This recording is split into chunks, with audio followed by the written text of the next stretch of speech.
Hello नमस्कार दोस्तों, मैं रवि शर्मा स्वागत करता हूं आप सभी लोगों का आज की इस वीडियो में। आज की वीडियो में लेकर आया हूं बीएससी एग्रीकल्चर फोर्थ सेमेस्टर में जो सब्जेक्ट है हमारा renewable energy and green technology का। तो इससे रिलेटेड मैं एक वीडियो डाल चुका हूं, अगर आपने नहीं देखा है तो उसे भी जाकर के देख लेना, डिस्क्रिप्शन में उसकी लिंक है, ठीक है। और दोस्तों के पास भी शेयर कर देना जिन्होंने नहीं पढ़ा है, और पढ़ा भी है तब भी आपको शेयर करना चाहिए, क्योंकि जो इस वीडियो में और उस वीडियो में दोनों में जो भी मैं क्वेश्चन लेकर आया हूँ वो पहले कई बार पूछे जा चुके हैं, ठीक है। तो उन्हीं क्वेश्चंस को जो है मैं लेकर आया हूँ। आप लोगों ने अगर चैनल को सब्सक्राइब नहीं किया है तो सब्सक्राइब कर लीजिए, साथ में बेल आइकन को भी दबाइए, जिससे मैं जो वीडियो डालूँ उसकी नोटिफिकेशन आपके पास सबसे पहले पहुँचे, ठीक है। तो पहला क्वेश्चन देख लेते हैं। पहला क्वेश्चन है हमारा कि बायोगैस प्लांट में पदार्थ के सड़ने व गैस उत्पन्न होने की दर अधिकतम होती है जब स्लरी का तापमान होता है। पूछा गया है कि जब स्लरी का तापमान होता है तब ठोस गैस उत्पन्न होने की जो है अधिकतम दर होती है, तो कितनी होती है? 35 से 38 सेल्सियस होती है। फिर उसके बाद आता है अगला प्रश्न हमारा कि बायोगैस प्लांट में बायोगैस उत्पादन को प्रभावित करने वाले कारक होते हैं। तो कौन से कारक होते हैं देख लेते हैं। बताया गया है कि प्लांट में उपस्थित पदार्थ का तापमान, और प्लांट में गोबर पानी के मिश्रण के डालने की दर, और फिर है पीएच मान, और इसका जो राइट आंसर हो जाएगा वो हो जाएगा उपयुक्त सभी। तो ये सारे के सारे ऑप्शन जो है हमारे सही हो जाएंगे। फिर उसके बाद आता है अगला प्रश्न हमारा कि बायोमास को ऊर्जा या बायोफ्यूल में बदलने में प्रयुक्त प्रक्रिया हो सकती है। तो प्रयुक्त प्रक्रिया कौन सी हो सकती है? सीधा दहन, तापीय रसायन प्रक्रिया, सीधा दहन, तापीय रसायन प्रक्रिया और जीव रसायन प्रक्रिया उपयुक्त में से सभी हो जाएगा, ठीक है। उपयुक्त में से सभी हो जाएगा। उसके बाद चलते हैं अगले प्रश्न पर। अगले प्रश्न में पूछा गया है कि सौर विकिरण नापने में प्रयुक्त उपकरण है। तो सौर विकिरण में नापने के लिए प्रयुक्त उपकरण है, तो कौन सा प्रयुक्त उपकरण है? वो है पायरेनोमीटर है। क्या है? पायरेनोमीटर है। फिर उसके बाद आता है अगला प्रश्न हमारा कि एक वायु द्वारा प्रतिदिन उत्पन्न गोबर एक गाय द्वारा प्रतिदिन उत्पन्न गोबर की औसत मात्रा कितनी होती है? तो एक गाय के द्वारा जो है प्रतिदिन उत्पादन गोबर की मात्रा औसतन कितनी होती है? तो वो कितनी होती है? 10 से 15 किलोग्राम होती है। और इससे पहले के वीडियो में जब हमने बनाया था तो उसमें एक क्वेश्चन आया था कि एक बछड़े की जो है प्रतिदिन के हिसाब से औसतन मात्रा कितनी होती है गोबर की, ठीक है। तो उसमें कितनी बताई थी हमने? 5 बताई थी, 5 किलोग्राम, ठीक है। और ये किसकी है? ये गाय की है। कितनी है? 10 से 15 किलोग्राम है, ठीक है। उसके बाद चलते हैं, अगला प्रश्न है हमारा। अगला प्रश्न है कि फोटोवोल्टाइक सेल बनाने में प्रयुक्त पदार्थ है। तो फोटोवोल्टाइक सेल बनाने में कौन सा प्रयुक्त पदार्थ है? तो वो कौन सा है? सिलिकॉन है। सिलिकॉन जो है फोटोवोल्टाइक सेल बनाने में प्रयुक्त पदार्थ है, ठीक है। फिर उसके बाद आता है अगला प्रश्न हमारा कि विश्व का सबसे बड़ा सोलर पावर प्लांट स्थित है। तो विश्व का सबसे बड़ा सोलर पावर प्लांट जो है कहाँ स्थित है? वो कहाँ स्थित है? यूएसए में स्थित है, ठीक है। फिर उसके बाद आता है अगला प्रश्न हमारा कि गैस क्रोमेटोग्राफ एक उपकरण है जो कि नापने के लिए प्रयोग किया जाता है। तो कौन सा है? वह गैस का संयोजन, ठीक है। गैस का संयोजन पूछा गया है कि गैस क्रोमेटोग्राफ का एक उपकरण है जो कि नापने के लिए प्रयोग किया जाता है। तो क्या नापने के लिए प्रयोग किया जाता है? गैस का संयोजन नापने के लिए प्रयोग किया जाता है। फिर उसके बाद आता है अगला प्रश्न हमारा।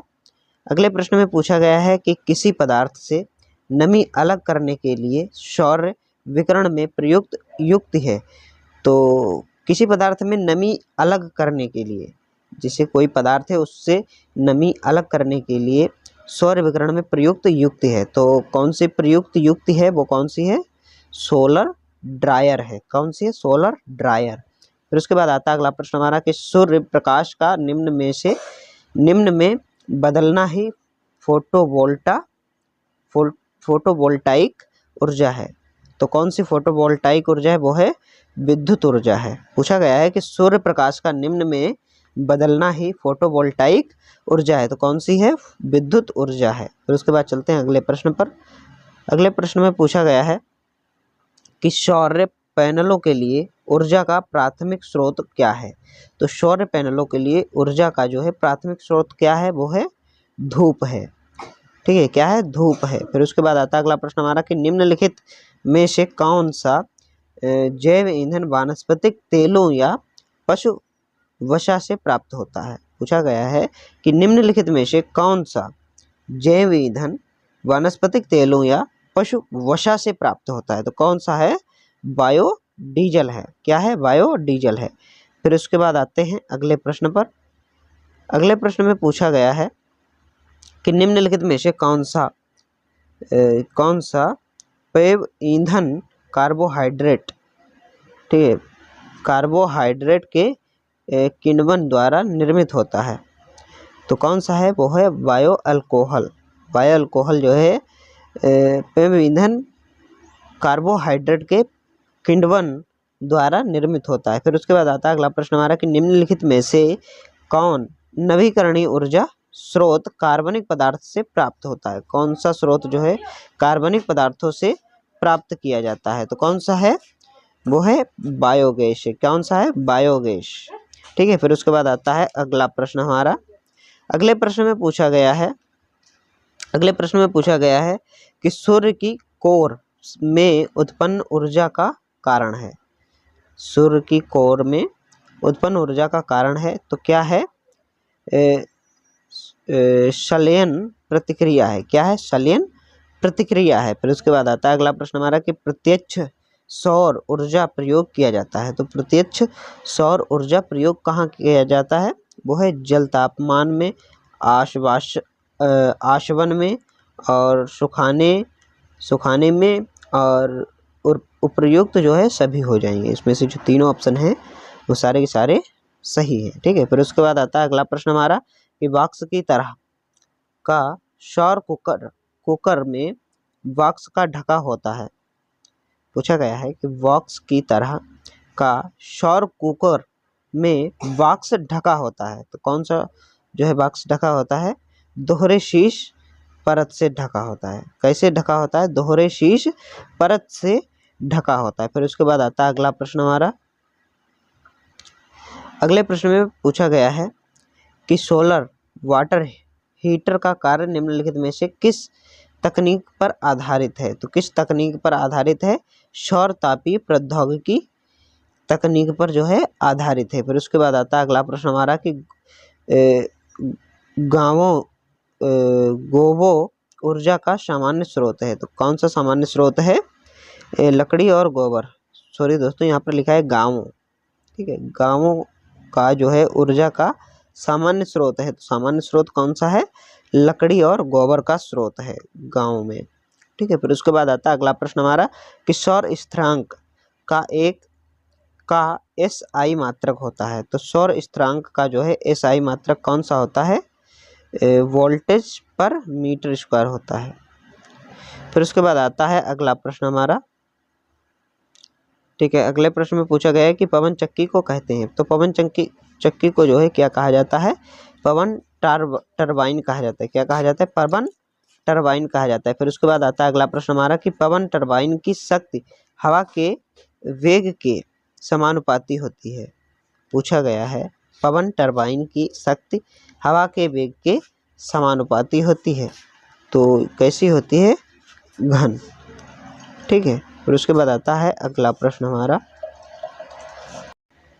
फिर उसके बाद पूछा गया है कि भारतवर्ष में ऊर्जा के नवीकरण स्रोत के रूप में प्रयोग होता है। तो भारतवर्ष में ऊर्जा के नवीकरण स्रोत के रूप में प्रयोग होता है। तो क्या प्रयोग होता है, सौर ऊर्जा, पवन ऊर्जा, बायोमास ऊर्जा और उपयुक्त में से सभी। तो इसका जो राइट हो जाएगा वो हो जाएगा उपयुक्त में से सभी। ठीक है, फिर उसके बाद आता है अगला प्रश्न हमारा कि बायोगैस निम्न नामों से भी जाना जाता है। बायोगैस जो है निम्न नामों से भी जाना जाता है। तो कौन से निम्न नामों से जाना जाता है, स्वयं गैस, स्वैम्प गैस और फिर है सीवर गैस, फिर उसके बाद है फ्यूल तथा वेट गैस, और इसका जो राइट हो जाएगा वो हो जाएगा उपयुक्त में से सभी। ठीक है, फिर उसके बाद आता है अगला प्रश्न हमारा कि उचित मात्रा में गैस बनाने के लिए डाइजेस्टर का पीएच मान होता है। तो डाइजेस्टर का जो है पीएच मान कितना होता है, वो होता है 2 से 3, 2 से 3 और 4 से 6 और 9 से 10, इनमें से कोई नहीं। ठीक है, इनमें से जो है कोई नहीं होगा, ये राइट आंसर होगा। ठीक है, फिर उसके बाद आता है अगला प्रश्न हमारा कि सांद्रित कलेक्टर का प्रयोग उच्च तापमान प्राप्त करने में होता है। तो कितने सेल्सियस होता है, वो होता है 100 सेल्सियस से अधिक होता है। ठीक है, 100 सेल्सियस से अधिक होता है। फिर उसके बाद आता है अगला प्रश्न हमारा कि वायु फिर उसके बाद चलते हैं अगले प्रश्न पर। ठीक है, अगला प्रश्न है हमारा, अगला प्रश्न है कि बायोगैस प्लांट के डाइजेस्टर चेंबर में उपस्थित जीवाणु मरने लगते हैं जब चेंबर का पीएच मान होता है। तो जब चेंबर का जो है पीएच मान होता है तब क्या होता है, बायोगैस प्लांट के डाइजेस्टर चेंबर में उपस्थित जीवाणु मरने लगते हैं। तो कितना होता है, तो 8 से अधिक होता है। ठीक है, फिर उसके बाद आता है अगला प्रश्न हमारा कि सिलिकॉन सेल से ऊर्जा बदलाव दक्षता होती है। तो सिलिकॉन सेल से ऊर्जा बदलाव दक्षता कितनी होती है, वो होती है 10 से 15 के मध्य, 20 से 25% के मध्य और 8 से 10% के मध्य। तो इसका जो राइट हो जाएगा वो हो जाएगा इनमें से कोई नहीं। ठीक है, फिर उसके बाद चलते हैं अगला प्रश्न है हमारा, अगले प्रश्न में पूछा गया है कि बायोगैस की ताप ऊर्जा का कैलोरी मान लगभग होता है। तो बायोगैस की ताप ऊर्जा का जो है कैलोरी मान कितना होता है, वो होता है 4500 किलो कैलोरी प्रति किलोग्राम के हिसाब से होता है। ठीक है, फिर उसके बाद आता है अगला प्रश्न हमारा कि समुद्र में प्राप्त होने वाली ऊर्जा का स्रोत है। तो समुद्र में जो है प्राप्त होने वाली ऊर्जा का जो है स्रोत कौन सा है, समुद्री वेल्स, और फिर उसके बाद है समुद्री टाइड्स, और उसके बाद है कि समुद्री धाराएं। तो इसका जो राइट आंसर हो जाएगा वो हो जाएगा उपयुक्त में से सभी हो जाएगा। फिर उसके बाद आता है अगला प्रश्न हमारा कि सौर ऊर्जा का उपयोग निम्न के लिए हो सकता है। तो सौर ऊर्जा का जो है उपयोग निम्न के लिए हो सकता है, पानी गर्म करने में और रेफ्रिजरेशन में, और फिर है कि आश्वासन में। तो इसका जो राइट हो जाएगा वो हो जाएगा सभी में होता है। ठीक है, फिर उसके बाद आता है अगला प्रश्न हमारा, अगले प्रश्न में पूछा गया है कि बायोगैस का उत्पादन कम हो जाता है जब तत्व अधिक सघनता में पाए जाते हैं। तो पहला है कैल्शियम, फिर दूसरा है मैग्नीशियम, फिर तीसरा है पोटेशियम, फिर चौथा है हमारा उपरोक्त में से सभी। ठीक है, उपरोक्त सभी में। फिर उसके बाद आता है अगला हमारा, बायोगैस प्लांट में आउटलेट पाइप से बहने वाले द्रव खाद को कहते हैं। तो आउटलेट से पाइप से बहने वाले द्रव खाद को क्या कहते हैं, स्लरी कहा जाता है। क्या कहा जाता है, स्लरी कहा जाता है। फिर उसके बाद आते हैं अगले प्रश्न पर। फिर उसके बाद आता है हमारा अगला प्रश्न कि ऊष्मा या विद्युत के रूप में ऊर्जा के प्रति यूनिट उत्पादन के संदर्भ में निम्न में से किस ऊर्जा रूपांतरण प्रक्रिया उपकरण के लिए सबसे कम क्षेत्रफल जरूरत होती है। तो किसके लिए सबसे कम क्षेत्रफल की जरूरत होती है, तो किसके लिए, ताप वैद्युत युग्म या थर्मोकपल के लिए। ठीक है, फिर उसके बाद आता है अगला प्रश्न हमारा कि ऑक्सीजन की अपशिष्ट आपूर्ति में लकड़ी को जलाने से जो गैस उत्पन्न होती है उसे कहते हैं, उसे क्या कहा जाता है, कार्बन डाइऑक्साइड गैस कहा जाता है। ठीक है, फिर उसके बाद चलते हैं अगले प्रश्न पर। अगले प्रश्न में पूछा गया है कि ऊंचाई में वृद्धि के साथ हवा की गति कैसी होगी, बढ़ेगी या घटेगी। तो इसका जो राइट आंसर होगा वो हो जाएगा बढ़ेगी। ऊंचाई में वृद्धि के साथ हवा की गति बढ़ेगी। फिर उसके बाद आता है KWH मात्रक है। तो KWH किसका मात्रक है, शक्ति का मात्रक है। ठीक है, KWH किसका मात्रक है? शक्ति का मात्रक है। फिर उसके बाद आता है अगला प्रश्न हमारा कि बायोगैस का सबसे आम घटक है। तो बायोगैस का जो है सबसे आम घटक कौन सा है? कार्बोहाइड्रेट है। कौन सा है? कार्बोहाइड्रेट है। फिर उसके बाद आता है अगला प्रश्न हमारा कि इनमें से कौन सा तेल भारत में अखाद्य है? इनमें से कौन सा तेल भारत में अखाद्य है? तो कौन सा है? करंज सीड है। कौन सा है? करंज सीड। फिर उसके बाद चलते हैं अगले प्रश्न पर। अगले प्रश्न में पूछा गया है कि सौर सेल सामान्यतः उत्पन्न करता है। सौर सेल सामान्यतः उत्पन्न करता है, तो कैसे उत्पन्न करता है? इसका जो राइट आंसर है दोस्तों वो हो जाएगा इसका डायरेक्ट करंट से उत्पन्न करता है। फिर उसके बाद आता है अगला प्रश्न हमारा कि सौर कुकर का कौन सा भाग ग्रीन हाउस प्रभाव के लिए जिम्मेवार है? सौर कुकर का कौन सा भाग ग्रीन हाउस प्रभाव के लिए जिम्मेवार है? तो कौन सा जिम्मेवार है? वो है शिशु परत जिम्मेदार है, शिशु परत। फिर उसके बाद आता है अगला प्रश्न हमारा कि बायोमास का गैसीकरण होता है। तो बायोमास का जो है गैसीकरण कब होता है? थर्मोकेमिकल रूपांतरण प्रक्रिया के द्वारा होता है। थर्मोकेमिकल रूपांतरण प्रक्रिया के द्वारा होता है। फिर उसके बाद चलते हैं अगले प्रश्न पर। अगला प्रश्न है हमारा कि तापमान का SI मात्रक होता है। तापमान का जो है SI मात्रक कौन सा होता है? केल्विन होता है। तापमान का SI मात्रक क्या होता है?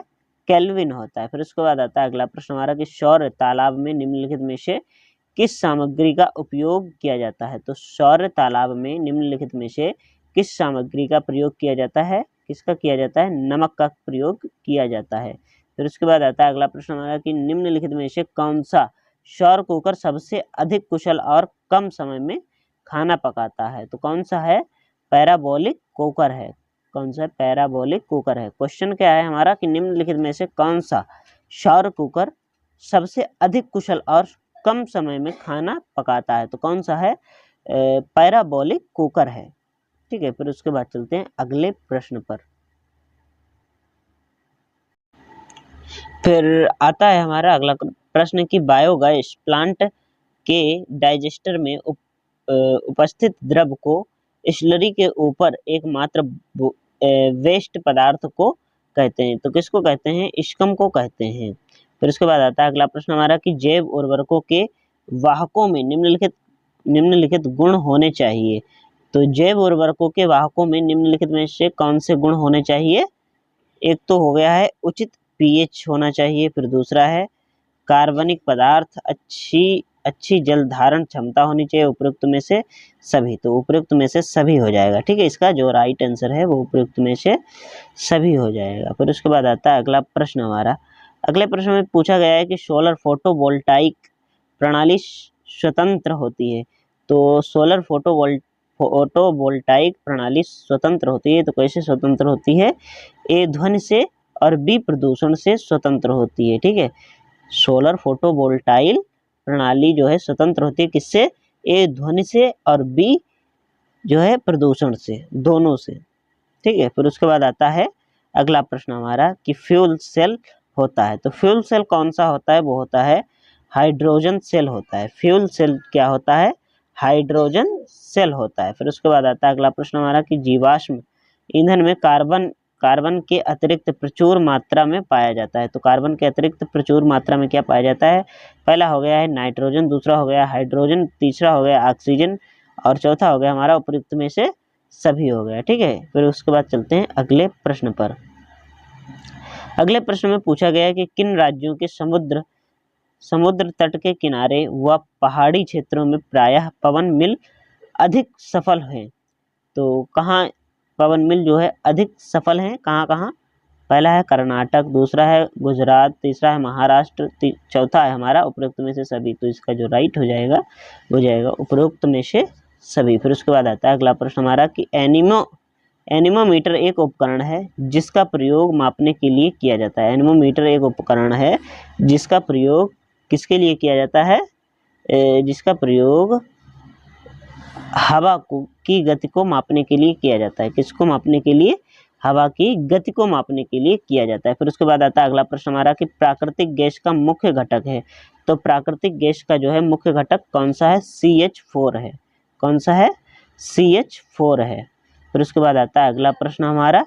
अगले प्रश्न में पूछा गया है कि KBIC का पूरा नाम क्या है। तो KBIC का जो है पूरा नाम क्या है, खादी ग्रामोद्योग आयोग है। क्या है, खादी ग्रामोद्योग आयोग है KBIC का पूरा नाम। फिर उसके बाद आता है अगला प्रश्न हमारा कि बायोगैस में दहनीय गैस है। तो बायोगैस में दहनीय गैस कौन सी है, वो है मीथेन है। मीथेन जो है कैसी गैस है, दहनीय गैस है। फिर उसके बाद आता है अगला प्रश्न हमारा, निम्नलिखित में से कौन सा विंडमिल का एक प्रकार नहीं है। तो निम्नलिखित में से कौन सा एक विंडमिल का प्रकार नहीं है, तो कौन सा है, सेल जो है विंडमिल का प्रकार नहीं है। फिर उसके बाद आता है अगला प्रश्न हमारा। अगले प्रश्न में पूछा गया है कि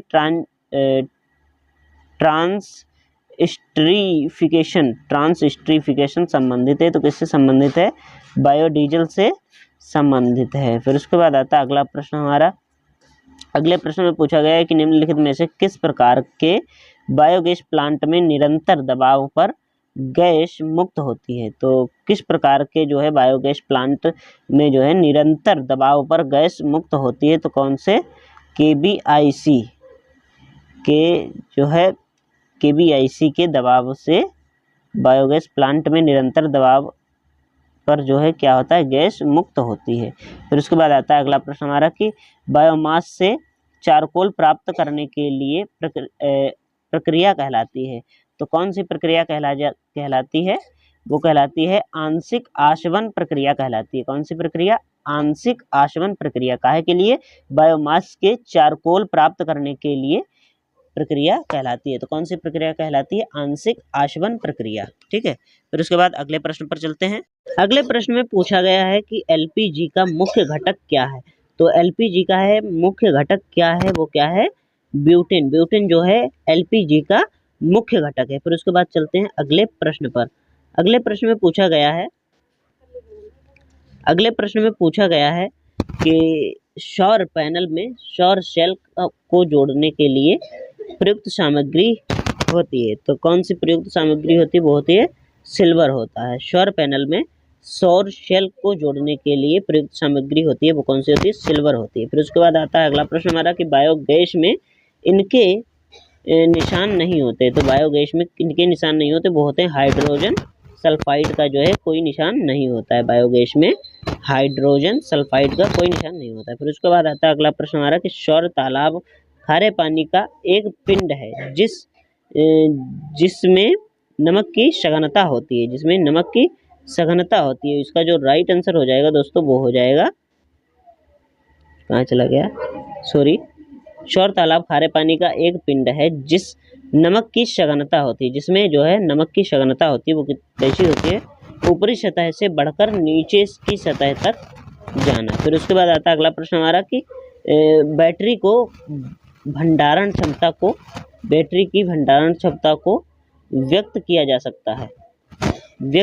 सकता है। वो कैसे व्यक्त किया जा सकता है, एम्पियर आवर के द्वारा व्यक्त किया जा सकता है। बैटरी की भंडारण क्षमता को व्यक्त किया जा सकता है, कैसे, एम्पियर आवर के द्वारा।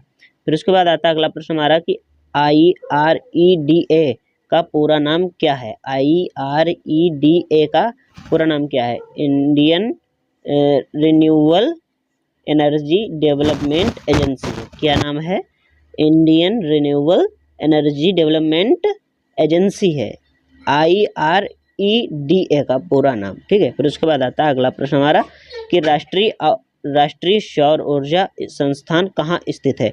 देखो ये जो क्वेश्चन है ऐसे वाले, ये पूछे जाने जो है ज़्यादा इनकी संभावना होती है, ज़्यादा से ज़्यादा पूछे जाने की इनकी संभावना होती है। ठीक है। इसका जो राइट आंसर हो जाएगा वो हो जाएगा हरियाणा।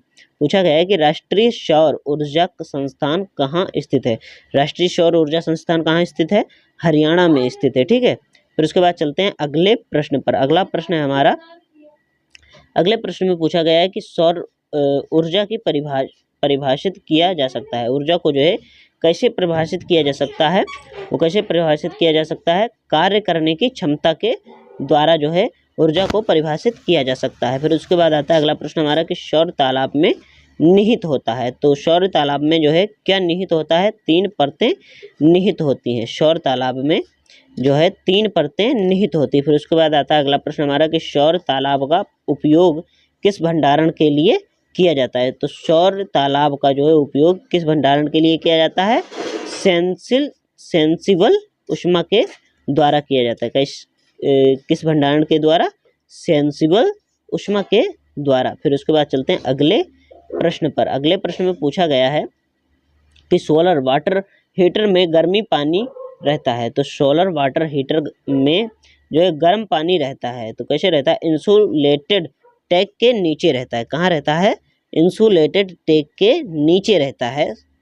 किसमें, सोलर वाटर हीटर में गर्म पानी कहाँ रहता है, इंसुलेटेड टैंक के नीचे रहता है। ठीक है। फिर उसके बाद आता है अगला प्रश्न हमारा कि उत्पादक गैस में जो है प्राप्त होती है, उत्पादक गैस प्राप्त होती है। तो कैसे प्राप्त होती है उत्पादक गैस, तो बताया गया है कि लाल गर्म कोक के माध्यम से भाप पास करने में जो है प्राप्त होती है उत्पादक गैस। ठीक है। फिर उसके बाद आता है अगला प्रश्न हमारा कि किस प्रकार का दर्पण लगाकर सोलर कुकर की दक्षता बढ़ाई जा सकती है। पूछा गया है, कहा गया है कि किस प्रकार का दर्पण लगा कर के जो है सोलर कुकर की दक्षता बढ़ाई जा सकती है। तो किस प्रकार के दर्पण यूज कर सकते हैं, तो वो है अवतल दर्पण का प्रयोग करके जो है सोलर कुकर की दक्षता को बढ़ाया जा सकता है। फिर उसके बाद आता है अगला प्रश्न हमारा। अगले प्रश्न में पूछा गया है कि किस देश को हवाओं का देश का टैग दिया गया है। किस देश को हवाओं का देश का टैग दिया गया है, ये भी इम्पोर्टेंट है। तो किस देश को दिया गया है, डेनमार्क देश को जो है हवाओं का देश कहा जाता है या टैग दिया गया है। ठीक है। फिर उसके बाद आता है अगला प्रश्न हमारा कि सौर सेल आमतौर पर क्या प्रयोग करके बनाया जाता है। तो जो सौर सेल होता है आमतौर पर किसका प्रयोग करके बनाया जाता है, वो बनाया जाता है अर्धचालक का प्रयोग करके। सौर सेल आमतौर पर जो है अर्धचालक का प्रयोग करके बनाया जाता है। फिर उसके बाद आता है अगला प्रश्न हमारा कि निम्न में से कौन सा वाणिज्यिक ईंधन का स्रोत नहीं है। निम्न में से कौन सा वाणिज्यिक ईंधन का स्रोत नहीं है, तो कौन सा नहीं है, पशु गोबर है। पशु गोबर जो है वाणिज्यिक ईंधन का स्रोत नहीं है। फिर उसके बाद आता है अगला प्रश्न हमारा। अगले प्रश्न में पूछा गया है कि भारत बायोगैस प्रौद्योगिकी किसके द्वारा शुरू किया गया था। तो पूछा गया है कि भारत बायोगैस प्रौद्योगिकी किसके द्वारा शुरू किया गया है। तो किसके द्वारा शुरू किया गया है, इसका जो राइट आंसर है दोस्तों वो है खादी एवं ग्रामोद्योग निगम के द्वारा, मतलब KBIC के द्वारा, खादी एवं ग्रामोद्योग निगम के द्वारा, इसको हम कह सकते हैं KBIC के द्वारा। ठीक है। फिर उसके बाद आता है अगला प्रश्न हमारा कि आमतौर पर एक सिलिकॉन सौर सेल उत्पन्न करता है। तो आमतौर पर एक सिलिकॉन सौर सेल जो है कितने वोल्टेज उत्पन्न करता है, तो 0.6 वोल्ट उत्पन्न करता है। ठीक है। फिर उसके बाद आता है अगला प्रश्न हमारा। अगले प्रश्न में पूछा गया है कि निम्नलिखित में से खाना पकाने और प्रकाश व्यवस्था के लिए कौन सा एक उच्च गुणवत्ता वाले ईंधन के रूप में प्रयोग किया जा सकता है। तो कौन सा है, वो है बायोगैस। बायोगैस जो है व्यवस्था के लिए बायोगैस एक उच्च गुणवत्ता वाले ईंधन के रूप में प्रयोग किया जा सकता है। ठीक है। फिर उसके बाद आता है अगला प्रश्न हमारा कि भारत में सौर ऊर्जा के लिए किस राज्य के वैश्विक केंद्र के रूप में उभरने की संभावना है। तो पूछा गया है कि भारत में सौर ऊर्जा के लिए जो है राजस्थान राज्य के वैश्विक केंद्र के रूप में उभरने की संभावना है। ठीक है। फिर उसके बाद चलते हैं अगले प्रश्न पर। अगले प्रश्न में पूछा गया है कि सौर ऊर्जा निम्नलिखित में से स्वतंत्र है। तो सौर ऊर्जा जो है निम्नलिखित में से स्वतंत्र है, तो किसमें स्वतंत्र है, परिवहन की समस्या में स्वतंत्र है। सौर ऊर्जा निम्न में से स्वतंत्र है, तो किसमें स्वतंत्र है, परिवहन की समस्या में जो है स्वतंत्र है। फिर उसके बाद आता है अगला प्रश्न हमारा कि सूर्य नियतांक की मात्रा लगभग कितनी होती है। तो सूर्य नियतांक की मात्रा लगभग 1.4 किलोवाट प्रति वर्ग मीटर होती है। ठीक है, फिर उसके बाद आता है अगला प्रश्न हमारा कि जैविक गैस स्लरी का घनत्व होता है। तो जैविक गैस स्लरी का घनत्व कितना होता है? वो होता है 1080 ग्राम पर मीटर क्यूब के हिसाब से।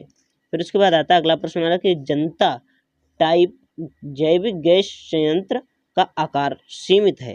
तो जनता टाइप जैविक गैस संयंत्र का आकार जो है कितना होता है? 15 घन मीटर होता है। कितना होता है? 15 घन मीटर होता है। ठीक है, फिर उसके बाद आता है अगला प्रश्न हमारा कि निम्न में से कौन सा एक द्वितीयक ईंधन है? तो निम्न में से कौन सा एक द्वितीयक ईंधन है? कौन सा है? डीजल। डीजल जो है एक द्वितीयक ईंधन है। फिर उसके बाद आता है अगला प्रश्न हमारा कि प्राकृतिक साधनों से साधे ऊर्जा प्राप्त करने को कहते हैं। साधे ऊर्जा प्राप्त करने को क्या कहा जाता है? द्वितीयक ऊर्जा कहा जाता है। क्या कहा जाता है? द्वितीयक ऊर्जा कहा जाता है। फिर उसके बाद आता है अगला प्रश्न हमारा कि पानी उठाने के लिए पवन चक्की उपयुक्त है। तो पानी उठाने के लिए पवन चक्की उपयुक्त है। तो बताया गया है, उत्तर है इसका कि बहुब्लेड प्रकार, पानी उठाने के लिए बहुब्लेड प्रकार पवन चक्की उपयुक्त है। ठीक है, फिर उसके बाद आता है अगला प्रश्न हमारा। अगले प्रश्न में पूछा गया है प्रत्यागामी प्रकार का दोस्तों पवन चक्की में उपयोग किया जाने वाला पंप है। तो जो है पवन चक्की में उपयोग किया जाने वाला जो है पंप कौन सा है? वो कौन सा पंप है? प्रत्यागामी प्रकार का पंप है। ठीक है, फिर उसके बाद आता है अगला प्रश्न हमारा कि निम्नलिखित प्रकारों के जैविक गैस संयंत्रों से किसमें डाइजेस्टर टंकी तथा गैस होल्डर एक एकत्रित इकाई के रूप में होता है? तो किसमें होता है? फ्लोटिंग डोम टाइप में होता है। ठीक है, फिर उसके बाद आता है अगला प्रश्न हमारा। अगले प्रश्न में पूछा गया है कि प्राकृतिक गैस की ऊष्मीय मान की सीमा होती है। तो प्राकृतिक गैस की जो है ऊष्मीय मान की सीमा कितनी होती है? वो होती है 30 से 50 किलो जूल प्रति किलोग्राम के हिसाब से होती है। ठीक है, फिर उसके बाद आता है अगला प्रश्न हमारा कि सौर सेल के समूह को कहते हैं। तो सौर सेल समूह को क्या कहा जाता है? पैनल कहा जाता है। क्या कहा जाता है? पैनल कहा जाता है। ठीक है, फिर उसके बाद आता है अगला प्रश्न हमारा कि सोलर कुकर में हो सकता है। तो सोलर कुकर में क्या हो सकता है? केवल एक परावर्तक हो सकता है। क्या हो सकता है? केवल एक परावर्तक हो सकता है। ठीक है, फिर उसके बाद आता है अगला प्रश्न हमारा। अगले प्रश्न में पूछा गया है कि नवीकरणीय ऊर्जा स्रोत अनिवार्य रूप से है। तो नवीकरणीय ऊर्जा स्रोत जो है अनिवार्य रूप से क्या है? ऊर्जा का एक प्रवाह है। क्या है? ऊर्जा का एक प्रवाह है। ठीक है, फिर उसके बाद आता है अगला प्रश्न हमारा कि पाल प्रकार की पवन चक्की के ब्लेड सतह बनाए जाते हैं। तो किससे बनाए जाते हैं? पाल प्रकार की पवन चक्की के ब्लेड सतह किससे बनाए जाते हैं? कपड़ा, नायलॉन और प्लास्टिक, और इसका जो राइट हो जाएगा वो हो जाएगा ये सभी। ठीक है, फिर उसके बाद आता है अगला प्रश्न हमारा।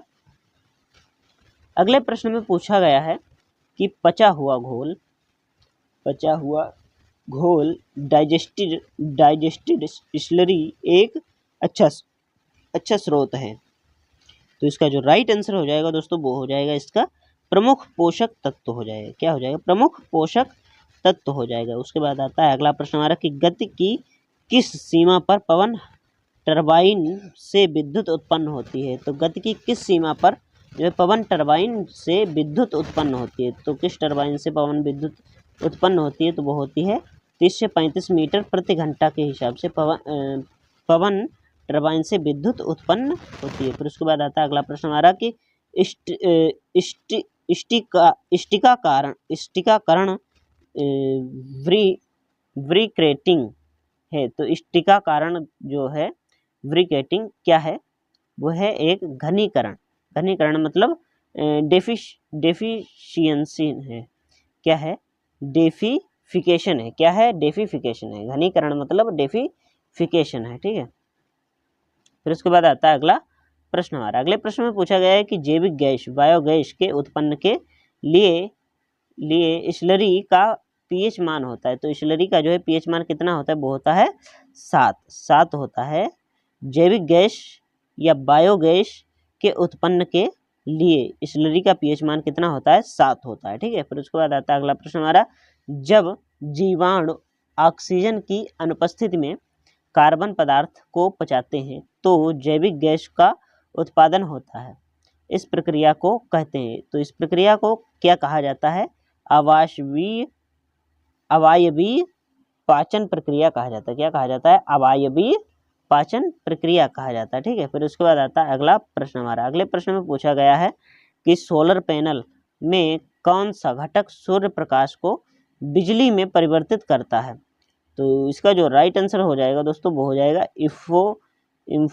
इम्फोटोवोल्टिक सेल हो जाएगा। कौन सा हो जाएगा, इम्फोटोवोल्टिक सेल हो जाएगा। फिर उसके बाद आता है अगला प्रश्न हमारा कि आवासीय अनुप्रयोगों में प्रयोग किए जाने वाले सबसे सामान्य प्रकार क्या हैं। तो सबसे सामान्य प्रकार कौन से हैं, मोनोक्रिस्टलाइन होता है। कौन सा होता है, मोनोक्रिस्टलाइन होता है। ठीक है, तो आप सभी को यह वीडियो कैसा लगा है कमेंट बॉक्स में ज़रूर बताइए। और आप लोगों ने अगर इससे पहले का वीडियो नहीं देखा है, ठीक है, और आपकी कोई भी तैयारी नहीं है, तो आप ये वीडियो और वो वीडियो दोनों ही देख कर जाएँ। ठीक है, कम से कम इतना तो आप देख ही लें। अगर आप अधिक पढ़ लेते हैं तो अच्छी बात है, अगर नहीं पढ़ते हैं तो आप कम से कम इतना पढ़ लें। ठीक है, इतना ही बहुत होगा क्योंकि इससे भी कई सारे क्वेश्चन जो है पूछे जाएंगे। आप लोगों ने अगर चैनल को सब्सक्राइब नहीं किया है तो सब्सक्राइब कर लीजिए, साथ में बेल आइकन को भी दबाइए, जिससे मैं जो वीडियो डालूँ उसकी नोटिफिकेशन आपको सबसे पहले मिल जाए। ठीक है, और अगर आप लोगों ने कमेंट नहीं किया है तो कमेंट कर दीजिए, तो जिससे क्या होगा कि हमारा भी थोड़ा सा मनोबल बढ़ेगा। ठीक है, मिलते हैं किसी नेक्स्ट वीडियो में, तब तक के लिए जय हिंद, जय भारत, राम राम।